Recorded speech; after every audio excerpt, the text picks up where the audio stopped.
La batalla de Stalingrado fue la más sangrienta de toda la historia. Aquí murieron millones de personas. Aquí se gestaron miles de historias. Y aquí salieron cientos de héroes. No hace falta hacer un resumen sobre este escenario. Aquella persona que entienda un mínimo de historia sabe lo que pasó aquí. Desde mi punto de vista, fue una batalla crucial en el transcurso de la Segunda Guerra Mundial. Fue la batalla de todas las batallas, y la victoria rusa desencadenó el inicio del fin de la Alemania nazi. Pasaron millones de cosas en Stalingrado. Miles de movimientos y miles de estrategias fueron usadas para conseguir la victoria en la ciudad. Bien, pues hoy no hablaré de esta batalla en general. Hoy me meteré de lleno en el escenario, dentro de la piel de unos soldados rusos que defendieron hasta el final un edificio en Stalingrado. Un hecho donde quedó para la historia. Su valor, su honor y sobre todo su amor por la madre rusa hicieron que sobreviviesen al total avance alemán. Bien, hoy te vengo a hablar sobre una de las miles de historias que se gestaron en Stalingrado. Espero que te guste.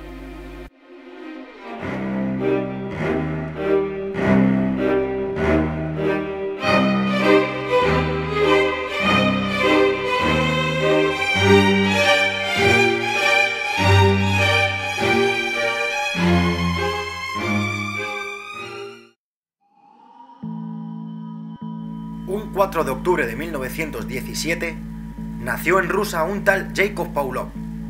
Este personaje se alistó en el Ejército Rojo en 1938, cuando apenas tenía 20 años. Su actividad permaneció normal hasta 1941, a principios de la Segunda Guerra Mundial, donde atacó zonas en Ucrania. Para entonces ya se habría labrado una pequeña reputación y lo ascendieron por sus grandes luchas. Recordamos que Rusia, al igual que Alemania, se había expandido de manera impresionante en tan solo 2 años. Sus posesiones eran de grandes magnitudes. Fíjate en el mapa. Hasta entonces, todo le había ido bien al Ejército Rojo, exceptuando Finlandia y las zonas escandinavas, donde había sufrido terribles derrotas. Pero lo peor estaba por venir.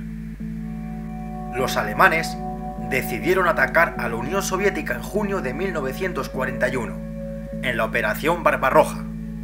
Y en poco menos de un año, los nazis habían avanzado sin cesar por territorio ruso. En un primer momento, los rusos, tras la sorpresa del ataque, no pudieron defender decentemente los ataques alemanes. Sin embargo, se reagruparon mejor en el interior. Aquí se empezó a gestar la historia de Pavlov y sus hombres, ya que fueron destinados a defender Stalingrado, que, sin saberlo, serían protagonistas de la batalla más sangrienta de la historia.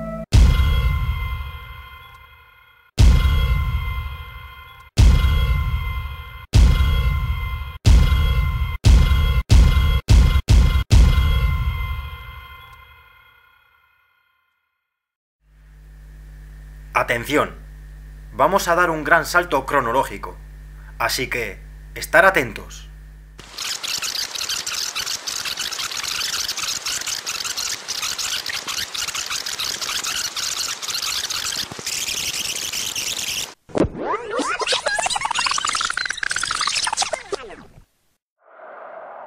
Nos situamos a finales de septiembre de 1942.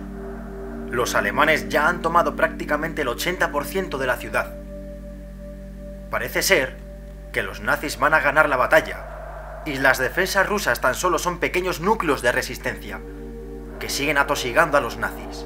Es decir, pequeños grupos de soldados que no se rinden y siguen luchando. Aquí entra Pavlov y sus hombres. Sí, Pavlov sigue vivo. Lleva luchando en Stalingrado meses, y la ciudad está a punto de caer. Sin embargo, él no piensa rendirse. Aquí comienza su heroísmo.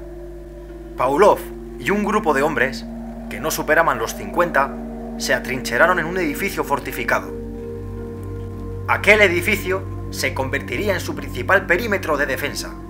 Contaban con minas, ametralladoras, antitanques, municiones y gran cantidad de alimentos. Ahora veremos la historia de Pavlov y sus hombres, y aquel edificio que se convertiría en su principal muro de defensa durante 2 meses. Los alemanes ya habían tomado prácticamente toda la ciudad y, desde octubre de 1942, ordenaron tomar el edificio mediante el asalto de tropas de infantería, pensando que la defensa sería escasa, pero, sin embargo, fue repelido por los pocos soldados soviéticos que, ubicados en lugares claves, fueron casi indetectables para los nazis. La veteranía de Pavlov supo entender la gravedad de la situación. Tras la defensa del primer asalto, sabía que los alemanes no eran tontos y que, en el segundo asalto, enviarían tanques, junto con soldados más veteranos, por lo que, aquella noche, después de la gran defensa, decidió colocar minas antitanque por las afueras del edificio, una acción clave para la supervivencia del grupo durante las siguientes semanas. Y así fue. Semana tras semana los alemanes enviaban escuadras y escuadras de artillería e infantería, pero cada vez que se acercaban, iban cayendo uno por uno. El edificio era intachable. Los soldados de Pavlov concentraban fuego pesado, dejando cadáveres y acero retorcido por todos los lados, mientras los alemanes se retiraban una y otra vez. Repito, el edificio era intraspasable. Llegó un punto que el bando alemán decidió bombardear el edificio. Era la única opción que les quedaba para hacerse con la zona. Sin embargo, una vez más, Pavlov y sus hombres resistían. Los pisos superiores quedaron inutilizados, y la resistencia final se concentró en las puertas del sótano. En total, fueron 2 meses de enorme resistencia. Tal era la presión alemana, que solo quedaban 4 y Pavlov. Repito, 4 hombres, de 50 que eran al principio. Tan solo quedaban unos cuantos. Habían sufrido prácticamente el 90% de bajas. Estaban a punto de colapsar. Ya sabían el final que les esperaba: la muerte. La noche anterior, antes del asalto final de los nazis, él y sus últimos 4 hombres conversaron y hablaron de la gran hazaña que hicieron ellos y sus compañeros, que ahora estaban muertos, pero lucharían hasta el final. A la mañana siguiente se colocaron con sus últimos cartuchos de munición para repeler el gran ataque alemán. Y cuando los nazis comenzaron el asalto final, justamente ese día comenzó la gran contraofensiva soviética de Zhukov. Cientos de miles de soldados rusos y miles de tanques se adentraron en Stalingrado en forma de contraofensiva, aplastando a los alemanes en pocas semanas. Fue de película. Justamente cuando los alemanes iban hacia el sótano, aparecieron los rusos por el otro flanco y acabaron con todos. Este hecho salvó a Pavlov y a sus 4 hombres que les quedaba. Cuando los encontraron, vieron que eran soldados de una escuadra que daban por muerta. Eran supervivientes de la batalla de Stalingrado y por ello fueron relevados por las fuerzas del contraataque. Tiempo después, al acabar la guerra, Pavlov fue galardonado con la condecoración de Héroe de la Unión Soviética, la Orden de Lenin. Falleció en 1981, a los 63 años. Si te gustó esta parte de la historia, por favor, dale like y suscríbete si quieres escuchar miles de historias.